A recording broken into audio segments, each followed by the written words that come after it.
What's going on, everybody? I wanted to run a real quick video here to give a very quick, brief synopsis of foreclosure, how to stop foreclosure, like different options. I'm not going to go too crazy in detail to it. It would take hours. What I'm going to do is I'm just going to run through some basics. This is very generic, and I'll start off with my disclaimer. This is not legal advice. This is information that I have learned based on my experience, options, situations from very person to person. They vary from person to person and from house to house. Discussing with your mortgage bank and an attorney is what I often suggest. Get the advice from professionals in your particular situation. There may be other means of relief. And I'm seeing a lot of typos in what I created here. This is just a back end classroom for Google.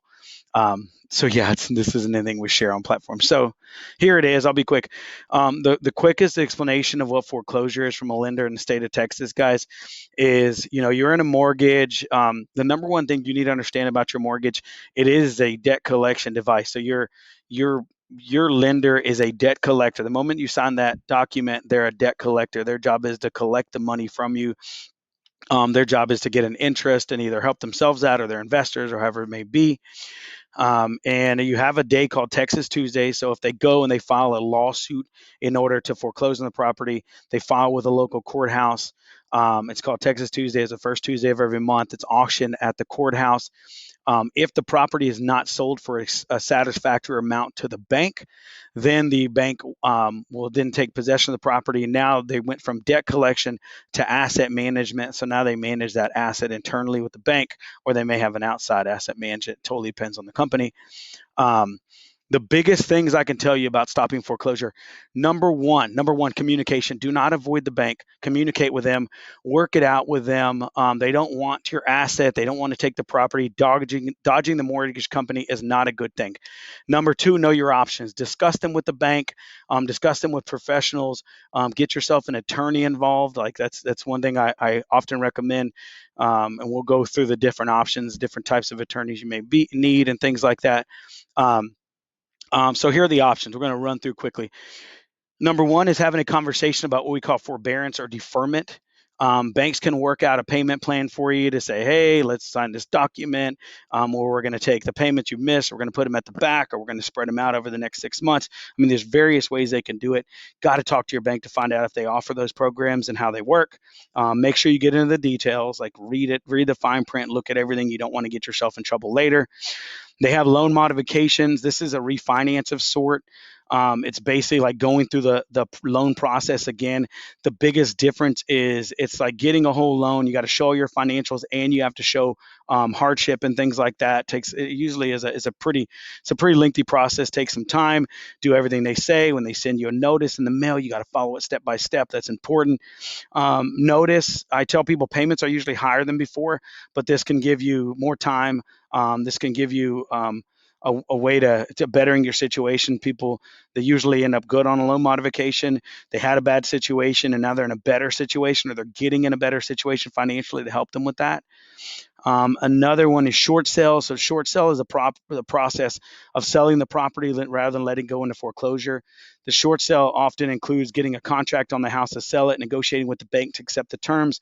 If the amount does not satisfy the debt completely, um, short sales can um, short sales can be time consuming. The benefits are not having a foreclosure on your record, not owing money to the lender after closing, and having time to plan it and move. I've seen people be like work out a short sale where it took a year, so they were in the process. The mortgage company, you say, okay, you're in short sale process. We're working through it with you. We can't accept any payments from you while you're working through it. At closing, like typically the agreement is you can't pay a penny as a seller and you can't make a penny as a seller with the short sale, because typically the bank is taking a loss. So it wouldn't be fair for them to take a loss and you make any money at all. Um, the negatives are you do not keep the property, of course. You'll be selling it and moving on unless the person who buys it makes an agreement to lease it back to you. That could happen. You could be on the hook for taxes owed on the property. That as far as like what the bank took a loss, I would consult a CPA for that. Again, that is not my realm. I'm just telling you what I've seen. Another option is deed in lieu of foreclosure, where you basically surrender the property over. The agreement basically is like, do not damage, you can't steal this, you can't take this.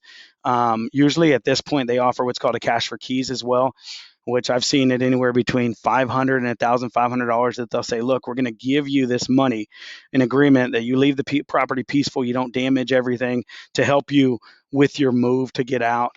That's one of the things I've seen done in the past. Another one is bankruptcy. A consultant attorney filing bankruptcy could be a good option. I've seen it work out well for many homeowners. Filing a restraining order against a bank consultant attorney as well. I've seen this method help homeowners as well. Time to work out plan and begin negotiations at the bank. Another one is selling to an investor and iBuyer. An investor usually is going to pay a lot lesser amount. iBuyer will usually come in lower, but they could be quick options to get out of the house and stop foreclosure if there's some basic equity in the house. It helps you with not having the hassle of listing on the MLS, having a bunch of people to your house, which is important in COVID. These two methods I don't really suggest, because I think you're going to take a little bit of a loss, or I think you could take a big loss with the current market the way it is and things moving so quickly. I would actually say that this is probably not a good idea. Everybody's situation is different, of course. Um, so this is the very basic and simplest explanation I could give for all this information. If you guys would like more, get your questions answered. If you want more details, if you want a private consultation that's confidential, contact me. My number is 713-201-4089. That's 713-201-4089. You can email me at ozzie@askozzie.com. That's OZZIE at ASKOZZIE.com. You can call in the office number too. We have a lot of professionals that can help you with it. 281-648-4440. I wanted to knock this out really quick because I know what is happening right now. I'm seeing the market change. I'm seeing they're starting to lift some of these foreclosure stays that they had. I believe that the government is going to put together some plans, some packages to relieve some of this stuff. I haven't 100% seen it yet, but guys, just communicate. Open up the lines of communication with the bank, and if you need help, let's help stop your foreclosure and keep you out of a bad situation, or at least walk you through it. And know this, guys, that a house, a home is where you make it. A home is where your heart is. I won't even lie. I've lost a house to foreclosure, and it was hard. It was way back when I was much younger, and I felt like less than a man. It was hard to talk to my family about it, and just realizing that the house didn't matter. What mattered was the home, and that's me and my wife and my kids, and us getting back on the horse, and us keeping our things going. So you're not alone. I love you guys. Things I can help you with, holler at me. Y'all have a great day.